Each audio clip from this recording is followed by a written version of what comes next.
¿Qué sucede cuando un niño genio sale mal?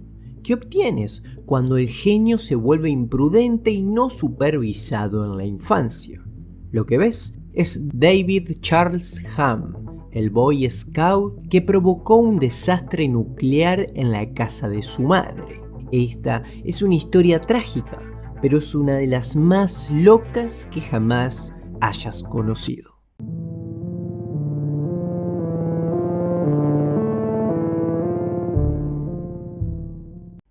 David Hahn nació en Royal Oak, Michigan, en 1976. Sus padres se divorciaron cuando él era un niño pequeño y pasaba su tiempo dividido entre las casas de su madre y su padre. Se quedaba con su padre y su madrastra durante la semana y con su madre y su novio los fines de semana. David era un niño brillante, pero siempre se lo describió como travieso.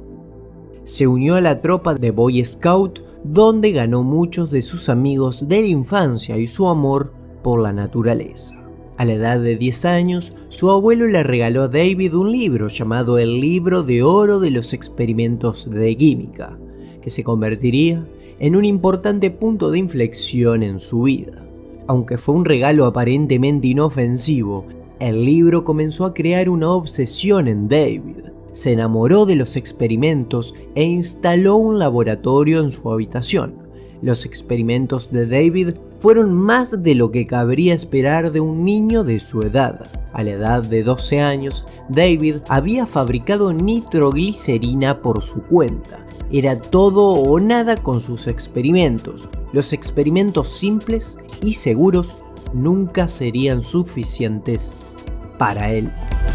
Al cabo de unos años, las paredes y los suelos de la habitación de David quedaron marcados por las explosiones y los productos químicos. Su padre y su madrastra finalmente se cansaron y obligaron a David a trasladar sus experimentos al sótano. Para David, esto no fue un problema, en todo caso acababa de recibir más espacio y privacidad para realizar sus pruebas. A medida que las acciones se volvieron más imprudentes, sus padres comenzaron a preocuparse seriamente. Toda su vida comenzaba a girar en torno a sus experimentos. Tenía varios trabajos para pagar sus equipos, y su laboratorio lo había llevado a retrasarse en la escuela. Su padre y su madrastra tenían miedo de dejarlo solo en la casa. Un día, sus padres escucharon una fuerte explosión en el sótano y corrieron hacia abajo, para encontrar a David tirado apenas consciente en el suelo, con un frasco de fósforo rojo explotado en la mano. David fue llevado al hospital para que le lavaran los ojos. Para su madrastra Katie, esto fue el colmo y se le prohibió permanentemente hacer experimentos en la casa. Ni el destierro de la casa de su padre ni el incidente del fósforo disuadieron a David. Inmediatamente trasladó su laboratorio al cobertizo de su madre, donde tenía planes para experimentos mucho más grandiosos. Su madre y su novio tenían un conocimiento limitado de su explosiva historia y simplemente estaban emocionados de que su hijo estuviera tan interesado en la química. A los 15 años, David Hahn se había convertido en un explorador de águilas y tuvo que elegir algunas insignias para perseguir. Una de las que eligió fue la insignia de energía atómica, algo que ningún otro explorador águila en la historia de la tropa había perseguido. Como reto para conseguirla, David se acercó a varias empresas pro energía nuclear y preparó un folleto que detalla todos los beneficios potenciales de cambiar el mundo a la energía nuclear. También creó un modelo de reactor nuclear con pajitas y botellas de plástico para mostrar cómo funciona un reactor nuclear. Y por supuesto, David se ganó su placa, se ganó su insignia, pero se había fomentado en él una nueva obsesión. David Hahn se decidió a resolver la crisis energética mundial y, en su opinión, la energía nuclear era la única respuesta. Solo necesitaba hacer realidad de la energía nuclear con la que soñaba. Para David, la forma lógica de perseguir sus ambiciones nucleares era construir un reactor nuclear sin importar los desafíos que enfrentara. Específicamente, decidió construir un reactor reproductor, un tipo de reactor menos convencional. Este tipo de reactor utiliza torio o uranio, y el proceso de fisión no solo crea más energía, sino también más fuentes de combustible. Esto significa que el reactor se alimenta a sí mismo, creando más isótopos mediante fisión. Estos reactores son muy eficientes, pero también muy peligrosos, debido a la cantidad de energía y materiales radioactivos que producen. A David tampoco se le permitía legalmente comprar ningún material radioactivo, pero lo solucionó creando una serie de personajes, a menudo científicos o profesores universitarios, y utilizándolos para obtener información sobre cómo construir un reactor o comprar sustancias radiactivas. Haciéndose pasar por profesor de física, David pudo obtener mucha información sobre dónde podía adquirir materiales radioactivos. Aprendió que podía obtener americio de las alarmas de humo, torio de viejas linternas y radio de viejos relojes luminosos. Para adquirir el americio, David llamó a una empresa de detectores de humo y les dijo que necesitaban muchos detectores para un proyecto escolar. La empresa acordó sin dudarlo venderle 100 detectores de humo rotos por $1 cada uno. Después de años de construir cosas pequeñas que irradiaran radiación, a la edad de 17 años estaba listo para construir un reactor reproductor. Tomó todo su antiguo americio radioactivo, cenizas de uranio, cenizas de torio y radio para crear un núcleo improvisado del reactor. Lo rodeó con mucho papel de aluminio y cinta adhesiva. Luego, David esperó y supervisó su reactor reproductor, que rápidamente se irradió cada vez más. David finalmente comenzó a preocuparse cuando la radiación de su reactor fue detectable a través del concreto y desde 2 cuadras de la calle. Empezó a preocuparse de estar poniendo en peligro a otras personas, así que desmanteló el reactor y decidió dispersar las distintas piezas radiactivas para que no hubiera demasiada radiación en un solo lugar. Tomó todo excepto el americio y el torio y lo cargó en el maletero de su auto, planeando deshacerse de él en una área aislada. David intentó escapar con estos materiales a primera hora de la mañana, pero sus vecinos, por los ruidos, lo denunciaron a la policía pensando que alguien estaba robando neumáticos. Cuando la policía registró su automóvil, encontraron una caja de herramientas cerrada con candado y cinta adhesiva. David con mucha calma le advirtió que debían tener cuidado porque las sustancias eran radiactivas. Preocupados de que estuviera transportando algún tipo de arma atómica, la policía llamó al escuadrón de antiexplosivos y remolcó el coche hasta la comisaría. Esto fue una mala idea, porque la radiación del maletero del coche se dispersó por toda la ciudad cuando lo remolcaron.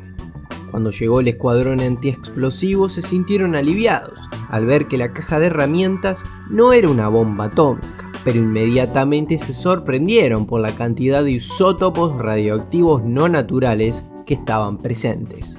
David se mostró extremadamente poco cooperativo y se negó a explicar qué estaba haciendo con las sustancias. Meses después, registraron la casa de su madre y se encontraron muchos más materiales radioactivos en el cobertizo.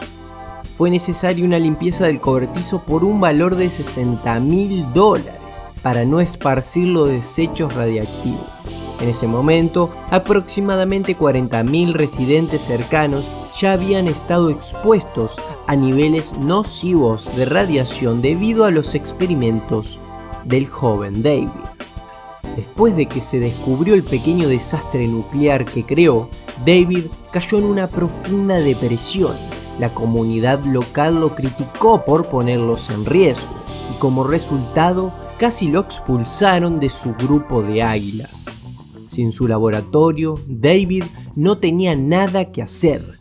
También se vio sacudido por una ruptura y el suicidio de su madre, que ocurrieron poco después del escándalo del reactor. A David le ofrecieron un examen para ver cuánto daño había sufrido por la exposición a la radiación, pero él se negó. No quería ver cuánto se había lastimado con los experimentos, pero con frecuencia y muy seguro le decía a la gente que no podría haberle quitado más de 5 años de vida. Después de su fracaso universitario, sus padres le dijeron que podía unirse a las Fuerzas Armadas o mudarse. David decidió unirse a la Marina y permaneció en el servicio durante varios años, todavía estudiando temas científicos en su tiempo libre. Después de 6 años en la Marina y un ascenso a cabo de primera, David fue dado de baja con honores por motivos de salud y regresó a Michigan. Poco después le diagnosticaron esquizofrenia paranoide. Por esa época, el FBI recibió un aviso de que David estaba intentando construir otro reactor. El FBI lo entrevistó por teléfono y él insistió en que no estaba construyendo nada peligroso. Sin embargo, otro aviso anónimo vino de un amigo que dijo que la salud mental de David había estado teniendo problemas y que consumía cocaína con frecuencia.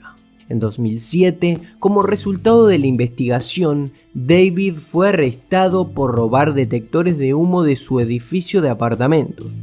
Una vez más, había estado sacándoles a Americio. David acudió a los tribunales y fue sentenciado a 90 días de cárcel. Recibió atención médica en el pabellón psiquiátrico durante su estancia. En su fotografía policial, David tiene llagas en toda la cara. Estos son causados o por envenenamiento por radiación, psoriasis o uso de drogas. No lo sabemos.